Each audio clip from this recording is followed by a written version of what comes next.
নমস্কার বন্ধুরা, আবারও তোমাদের সামনে হাজির হয়ে গেছি আবার একটা রেমেডি নিয়ে। চলো, আজকে এই রেমেডিটা তোমরা দেখতে পাচ্ছ, এটা কি? এটা আলু সেদ্ধ। আলুকে সেদ্ধ করে নিয়ে এইভাবে ম্যাশ করে নিয়েছি। তোমরা মিক্সারের মধ্যেও এটাকে করে নিতে পারো। আমি হাত দিয়েই করে নিয়েছি। চলো, এবার এতে কী কী দিচ্ছি চলো দেখাই। দেখো, আলু তো যে যেরাম যতটা মাখবে, গায়ে হাতে যতটা দেবে আলুটা সেরাম নিয়ে নেবে।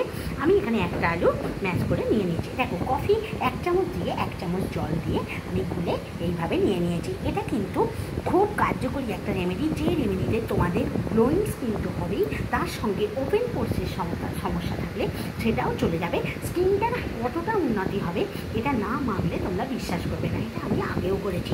চলো, আমি কফিটাকে 1 চামচ কফি দিয়ে 1 চামচ, এই চামচের 1 চামচ জল দিয়ে তুলে রেখে দিয়েছিলাম। এটাও দিয়ে দিলাম। দিয়ে দিচ্ছি কস্তুরি হলুদ গুঁড়ো। এটা যদি তোমাদের না থাকে কস্তুরি হলুদ গুঁড়ো, এমনি হলুদ গুঁড়ো দেবে না, না থাকলে স্কিপ করে যাবে।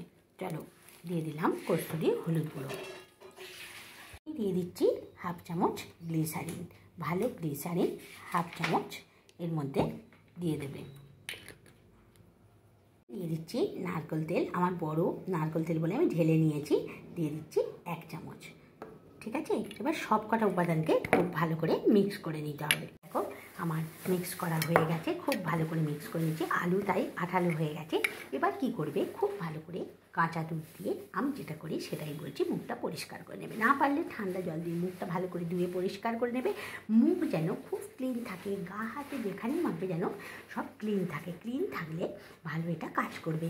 তারপর কি করবে, তারপরে ক্লিন করে নিয়ে ভালো করে কাঁচা দুধ দিয়ে মুখটা জল দিয়ে ধুয়ে পরিষ্কার করে মুছে নাও। এবার এই প্যাকটা লাগিয়ে দেবে। ম্যাসাজ করবার দরকার নেই, লাগিয়ে রেখে দাও 15 থেকে 20 মিনিট। তার 15 থেকে 20 মিনিট পর তোমরা হালকা হাতে একটু ম্যাসাজ দিতে এটা ঠান্ডা জল দিয়ে ধুয়ে ফেলো। এবার আয়নায় গিয়ে তোমরা দেখো স্কিনটা কত গ্লো করছে, আর স্কিন থেকে অর্ধেক প্রবলেম চলে যাবে। ওপেন পোর্সের প্রবলেম থাকলে চলে যাবে, ব্রণ হলে সেটাও আস্তে আস্তে কমবে। মুখটা গ্লো তো করবেই, দেখবে তোমাদের টোনটা কত বেশি পরিষ্কার হয়ে গেছে। আগের থেকে টোনও টোনেরও অনেক উন্নতি হয়েছে। তাহলে বন্ধুরা, একটুও দেরি না করে তাড়াতাড়ি প্যাকটা বানিয়ে ফেলো। আলু সেদ্ধ তো ঘরেতে হয়ই, তো হয়েই থাকে আমাদের রেগুলারই মুড়ি খাওয়ার জন্য, ভাতের সঙ্গে হয়েই থাকে। তাহলে তা থেকে একটু আলু সেদ্ধ নিয়ে তো করে নিতেই পারো। ভালো লাগলে রেমেডিটা শেয়ার করে দিও বন্ধু বান্ধবের মধ্যে, তারাও যাতে উপকৃত হয়। আর ভালো লাগলে রেমেডিগুলো লাইক দিতেও ভুলো না। বন্ধু বান্ধবের মধ্যে তোমরা শেয়ার করে দিও। তোমরা ভালো থেকো, সুস্থ থেকো। এরকম রেমেডি আরও পেতে থাকবে। আমাকে উৎসাহিত করবার জন্য কমেন্ট করতে ভুলো না। তোমরা খুব খুব খুব ভালো থেকো।